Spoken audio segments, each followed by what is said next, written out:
अपनी दुनिया आप पैदा कर अगर जिंदों में है। अस्सलाम वालेकुम, I am doctor Shahid Qureshi. जो एंटरप्रेन्योरियल छलांग लगाते हैं या प्लंज करते हैं या डाइव करते हैं, इसको अगर समझना हो तो इसके जो कहते हैं एनाटॉमी, इसका स्ट्रक्चर क्या है, साइंसदानों ने इस पर काम किया और मालूम हुआ कि एंटरप्रेन्योर्स छलांग लगाते वक्त कम से कम 4 में से कोई एक तरीका इख्तियार कर। तो इन 4 तरीकों को हम जरा गौर से देखेंगे और फिर हम देखेंगे कि मुझे कौन सा तरीका सूट कर, और जो मुझे तरीका सूट करेगा मैं उस हिसाब से छलांग लगा लूंगा। उसमें जो सबसे पहला तरीका है उसको कहते हैं व्हाट यू कैन लूज, आप क्या अफोर्ड कर सकते हैं खोना, या आप क्या खोना अफोर्ड कर सकते हैं। बुनियादी तौर पर इसका एक तो टेक्स्ट बुक अप्रोच है, हमारी मैनेजमेंट की किताबों में एक लफ्ज आता है अपॉर्चुनिटी कॉस्ट।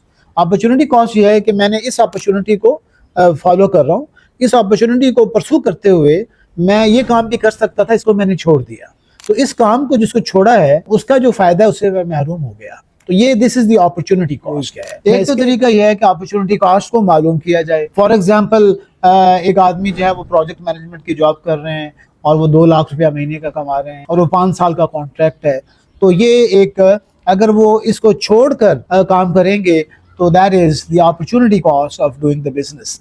तो ये जो तरीका है ये ज़्यादा मुनासिब नहीं है, इससे क़ुव्वत अमल और आदमी के अंदर एक्शन की तबीयत ज़्यादा माइल नहीं होती।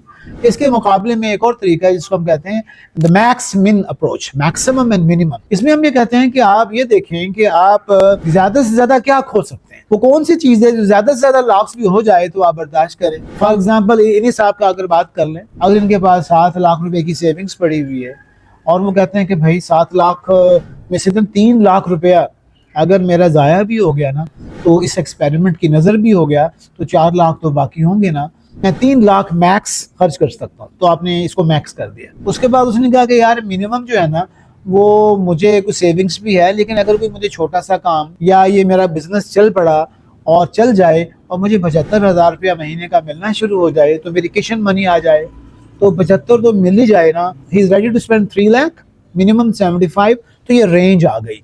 तो इस रेंज को मालूम करना ये पहला स्टेप है। जब किसी को मालूम हो जाए कि इस रेंज में मैं एडवेंचर कर सकता हूँ तो एक छाननी बन जाती है। तो जितने भी आइडियाज़ और अपॉर्चुनिटीज़ आती हैं आप उस छाननी में डालकर मालूम कर सकते हैं कि ये काम मैंने करना है या नहीं करना, ये मैक्सिमम लॉस होगा और कम से कम इतना तो मिल ही जाएगा, इसके अंदर अंदर तलाश कर लेते हैं। इसको हम कहते हैं what you can lose, max min approach. दूसरा जो स्ट्रक्चर है छलांग लगाने का वो ये है कि कहते हैं टोज फर्स्ट, यानी जो मेरे पाँव का अगला हिस्सा है मैं पहले उसको पानी में डालकर टेस्ट कर लूँ कि पानी कितना गहरा है। तो आमतौर पर मुझे याद है हम स्विमिंग पूल में जाते हैं या किसी ऐसी नदी में पाँव गदला हो तो एक पाँव थोड़ा सा आगे डालते हैं और देखते हैं कितना गहरा पानी है, और फिर जब देखते हैं तो फिर हम अगला पाँव भी डाल देते हैं। तो छोटे कदम उठाते हुए हम आगे बढ़ते चले जाते हैं। इस सूरत में जो छोटे स्टेप्स हैं, टोज फर्स्ट अप्रोच, रिसर्च ये बताती है कि 50% के करीब एंटरप्रेन्योर्स इस अप्रोच को अडॉप्ट करते हैं। एक ईबे के जो फाउंडर हैं पीरे उम्मीद यार एक सॉफ्टवेयर इंजीनियर हैं और वो काम कर रहे हैं, और जब वो शाम को सैर करने जाते हैं या दिन को किसी के निकलते हैं तो वो जो उन्होंने एक ऑनलाइन प्लेटफॉर्म बनाया था उसको वो ऑटोमेट कर देते हैं और उसके ऊपर फीडबैक को, कंप्लेंट सिस्टम्स को ऑटोमेट कर देते हैं। तो उनकी जॉब भी साथ चल रही है और उनको एंटरप्रेन्योरियल वेंचर एक्सपेरिमेंटेशन भी साथ चल रहा है। तो इसमें ना जी टोज फर्स्ट अप्रोच, हमारे दोस्त हैं कराची में, महमूद साहब कराची फूड्स के ओनर हैं, उन्होंने भी यही अप्रोच इस्तेमाल की। जो उनके पास चीज़ें मौजूद थी उसकी बुनियाद पर उन्होंने देखा कि वो 4-5 काम कर सकते हैं। उनको फूड की रेसिपी है, अपनी वालदा के साथ मिलकर एक स्टॉल लगा सकते हैं, वो केटरिंग का काम कर सकते हैं, वो डेकोरेशन का भी काम कर सकते हैं, वो ट्रेनिंग सेंटर खोल सकते हैं डेकोरेशन का, ड्राइंग का। तो उसमें से जो आसान तरीन काम था ना टोज फर्स्ट, वो उन्होंने एक छोटा सा स्टॉल लगाया गली में, and that was the beginning. तो दैट इज अनदर वे, जो स्ट्रक्चर है इसका हमारा, जिसके जरिए से हम छलांग लगा सकते हैं। छलांग लगाने का और डाइव और प्लंज करने से पहले एक और सोचने का तरीका है जिसको हम थर्ड वे मेथड कहेंगे। वो ये है कि मैं अपॉर्चुनिटी कॉस्ट को तफसील से देखूं। तो मैं दिस इज मी एंड मैं जॉब कर रहा हूँ और ये मेरा एक बिजनेस जिसको मैं स्टार्ट करना चाह रहा हूँ। तो मुझे ये मालूम करना है कि अगर मैं ये बिजनेस स्टार्ट करता हूँ तो इसकी अपॉर्चुनिटी कॉस्ट क्या है। इस बिजनेस को स्टार्ट करने की अपॉर्चुनिटी कॉस्ट ये है कि मुझे अपनी जॉब छोड़नी होगी, प्रमोशन के इम्कानात छोड़ने होंगे, इस जॉब में जो लर्निंग हो रही है वो छोड़ना होगा। तो इस बिजनेस को करने के लिए मुझे बहुत सारी अपॉर्चुनिटीज को फोरगो करना पड़ेगा।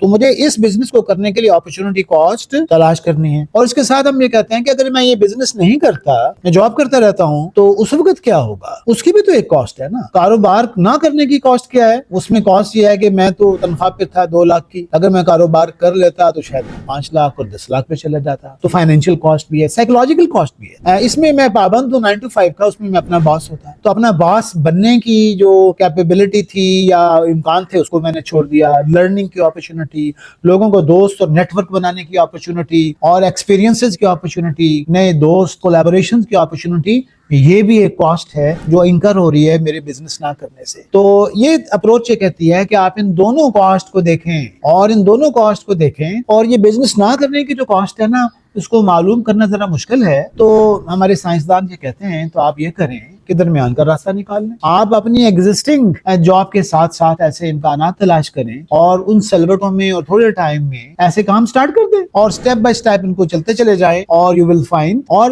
ایک اور انٹرسٹنگ کاسٹ جو ہے نا, جو بزنس نہ کرنے کی, وہ فیلور ہے. ہر فیلور کے اندر نئی لرننگ, نئے امکانات چھپے ہوئے ہوتے ہیں. اس کا آنسر یہ ہے کہ ہم اپنے سلوٹوں میں اس ٹائم میں جو ہمارے پاس ایکسٹرا ہے, چھوٹے چھوٹے کام شروع کر دیں گے اور ان دونوں اپرچونٹی کاسٹ کو ذہن میں رکھ لیں گے, لیکن چھوٹے کام شروع کر کے درمیانی راستہ نکالیں گے. چھلانگ لگانے سے پہلے چوتھا طریقہ چھلانگ کی قسم کا یہ ہو سکتا ہے کہ جناب میں ایک دم کرنے کی بجائے میں دھیرے دھیرے کروں. کچھ عرصہ میں کرال کر لوں, پھر واک کر لوں, پھر بھاگنا شروع کر دوں, اور جہاں موقع ملے میں فلائی کر جاؤں. تو دنیا میں ایسے امکانات, ایسے انٹرپرینیوریل واقعات بہت کم ہوئے ہیں کہ اچانک سے وہ ٹیک آف کر گیا. تو اس میں سالہ سال اور ماہ سال لگے ہیں جس میں وہ بزنس وینچر فیلور اور گروئنگ اور لرننگ کی سٹیج میں تھا, اور وہاں سے کرتے کرتے پھر اگلی سٹیج میں چلا گیا. تو یہ بھی ایک انٹرسٹنگ چیز ہے کہ ہم سڈن ڈائیو کرنا, اچانک چھلانگ لگا دینا, اس سے پہلے ہم کم گہرے پانی میں ایک پاؤں رکھیں گے, پھر اگلا پاؤں رکھیں گے, پھر اور آگے چلے جائیں گے, پھر کسی چیز کو پکڑ کر آگے چلے جائیں گے, پھر ہم ہاتھ پاؤں ماریں گے, پھر بھی کچھ لائف سپورٹ لے لیں گے. اتنے دیر میں سوئمنگ کرنی آ جائے گی تو ہم تیز سوئم کر جائیں گے. جب بھی ہم نے چھلانگ لگانی ہو, we have 4 possible options. Number 1, ہم یہ دیکھیں گے کہ میرے پاس کھونے کے لیے کیا ہے, اس کو دیکھ کر فیصلہ کرنا آسان ہو جاتا ہے. میرا کھونے کے لیے میکس کیا ہے, کم سے کم مجھے کیا چاہیے, نمبر 1. اور نمبر 2 یہ تھا ٹوز فرسٹ, بہت چھوٹا ایکسپیریمنٹ کر لیں گے. نمبر 3 یہ تھا کہ ہم اپرچونٹی کاسٹ بزنس کرنے کی اور بزنس نہ کرنے کی دونوں کو دیکھیں گے, اور اس کے اندر سے ہم چھوٹے چھوٹے سلوٹوں میں جو ٹائم ملے گا ہم چھوٹے کام کرنا شروع کر دیں گے. اور جو چوتھا طریقہ یہ ہے کہ میں پہلے بیبی سٹیپس لے لوں, پھر اس کے بعد واک کرنا شروع کروں, بھاگنا, اور پھر فلائی. تو ہم اپنے مزاج اور تربیت کے اعتبار سے ان چیزوں کو دیکھیں گے. اگلے سیکشن میں ہم ایسے 4-5 کیس اسٹڈیز کو دیکھیں گے جس میں مختلف لوگوں نے ان پلنجز کو مختلف طریقوں سے کیا, تاکہ ہم ان سے ریلیٹ کر سکیں اور ان سے سبق لے سکیں اور اپنے لیے ایک اپنا راستہ خود تلاش کر سکیں. Thank you. آؤ مل کر کرتے ہیں پیدا ایک نیا جہاں. نیچے کامنٹ کیجئے